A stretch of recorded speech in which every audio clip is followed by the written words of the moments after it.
یہ مدعی انقلاب ہیں، یہ بولتے بے حساب ہیں،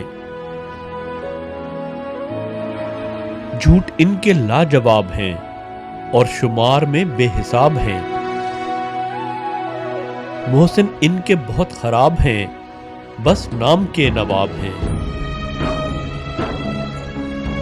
خواب ان کے ایک سراب ہیں، مال و شہرت کے لیے بےتاب ہیں۔ یہ خود تو بہت شاداب ہیں، پر قوم کے لیے عذاب ہیں۔ ممبر رسول پہ بیٹھ کے جو بولیں جھوٹ، یہ تو اس پائے کے کذاب ہیں۔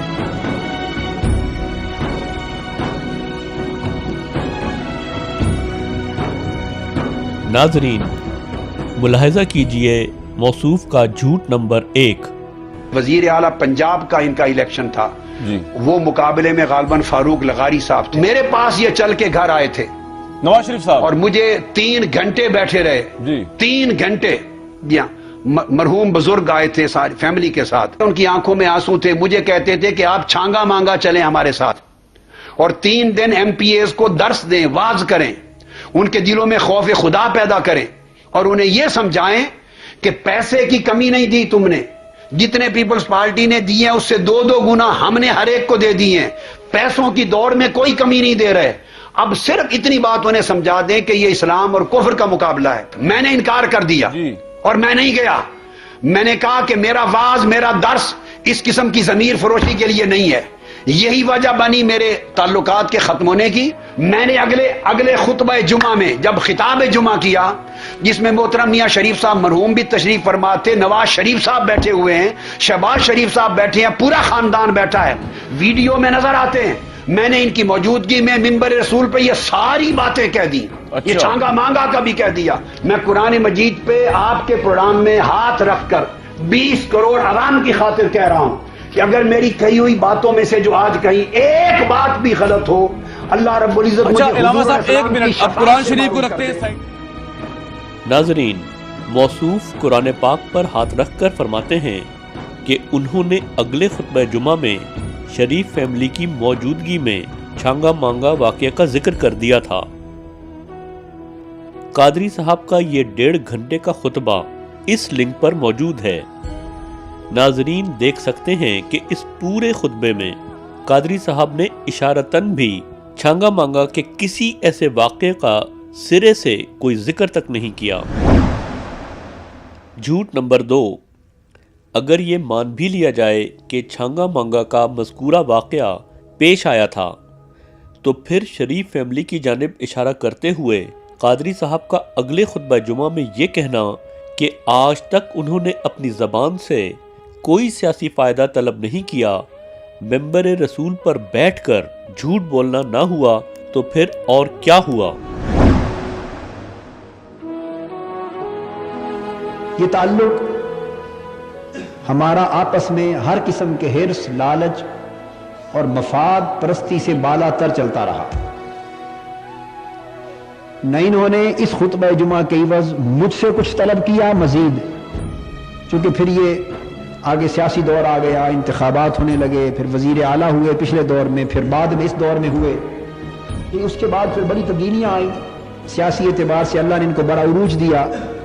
مگر اس پورے دور میں اس تعلق کی بنا پر نہ انہوں نے مجھ سے کوئی سیاسی مفاد کی طلب رکھی اور نہ اپنی زبان سے آج کے دن تک ایسا کوئی مطالبہ مجھ سے کیا، اور نہ اپنی زبان سے آج کے دن تک ایسا کوئی مطالبہ مجھ سے کیا۔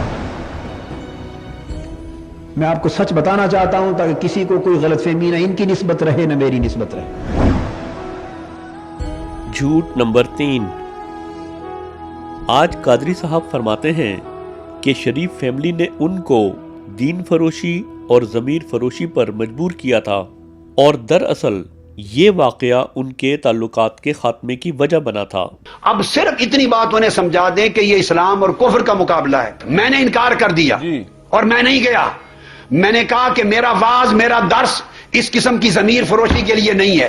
یہی وجہ بنی میرے تعلقات کے ختم ہونے کی۔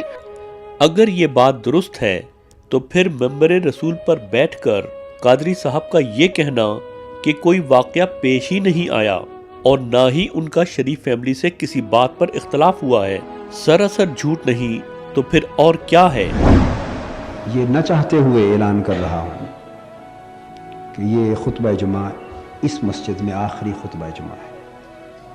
میں اس کا پس منظر آپ کو بیان کرنا چاہتا ہوں۔ یہ فیصلہ کسی جھگڑے کی بنا پر نہیں ہے۔ میں نے عرض کیا کہ غلط فہمی دلوں میں پیدا نہ ہو، کسی اختلاف کی بنا پر نہیں ہے، کوئی واقعہ رونما نہیں ہوا، ہرگز ایسی کوئی ہنگامی بات رونما نہیں ہوئی۔ یہ سلسلہ خطبہ جمعہ کسی جھگڑے یا اختلاف کے نتیجے میں ختم نہیں ہو رہا۔ جھوٹ number 4۔ There is Hanafi school of law, there is Shafi'i school of law, Maliki school of law and Hanbali school of law. There are 4 schools of law. They have different interpretations on certain juristic matters, different interpretations. I personally belong to Hanafi school of law, and majority of Pakistanis belong to Hanafi school of law. That according to Hanafi school of law, whatever the law of blasphemy is not applicable on non-Muslims, is not applicable on Jews and Christians and other non-Muslims, minorities. It is just to be dealt with Muslims.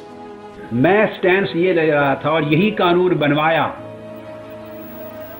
میرا point of view یہ تھا کہ جو بھی گستاخی رسول کا مرتکب ہو، مسلمان ہو یا غیر مسلم، مرد ہو یا عورت، مسلمان ہو، یہودی ہو، عیسائی ہو، ہندو ہو، کوئی ہو، یا مرد ہو یا عورت ہو، جو گستاخی رسول کا مرتکب ہو اس کی سزا قتل ہے۔ جھوٹ number 5۔ And the way he was formulating the Sharia law, I was totally against it. So you are And against finally, the blasphemy law? Number 2, finally, when this law was made, President Ziaul-Haq never consulted me. And I was never a part of shaping this law in the parliament made by General Ziaul-Haq.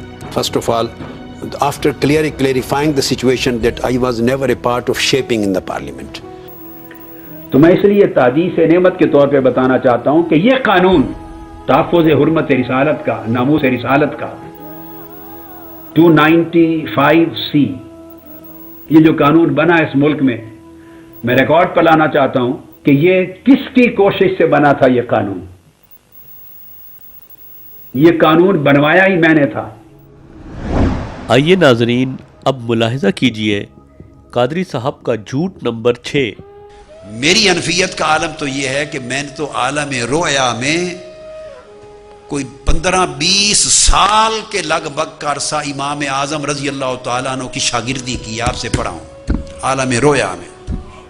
اس کے چند ماہ بعد موصوف فرماتے ہیں، میں عالم رویا میں، خواب میں، عالم رویا میں اللہ کی عزت کی قسم، تاجدار کائنات کے نالین پاک کی قسم، عالم رویا میں 9 سال تک امام اعظم ابو حنیفہ سے پڑھا ہوں۔ ان کا قلم میں زندہ۔ اگر 15 سے 20 سال والی بات سچ ہے تو 9 سال والی بات جھوٹ ہے کہ نہیں؟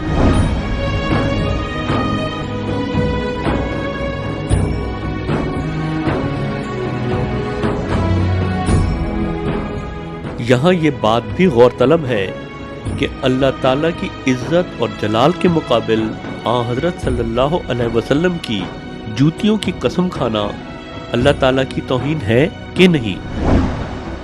حدیث شریف میں آتا ہے کہ غیر اللہ کی قسم کھانا شرک ہے، تو کیا قادری صاحب شرک کے مرتکب ہوئے کہ نہیں؟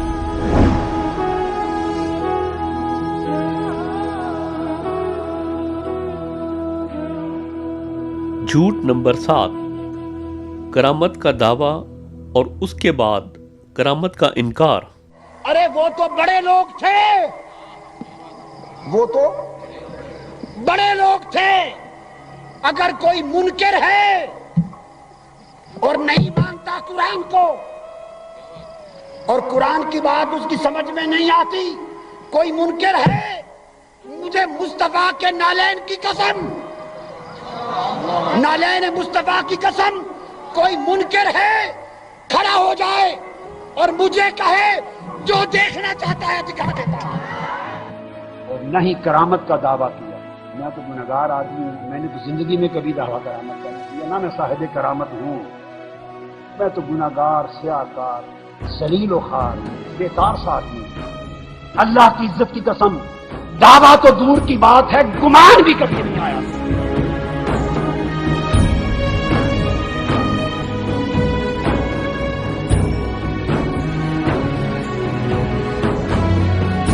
آپ اپنی زندگی میں سچ کا استعمال کتنا کرتے ہیں؟ میں اللہ کا شکر ہے 100% سچ بولتا ہوں. میں اللہ کا شکر ہے 100% سچ بولتا ہوں.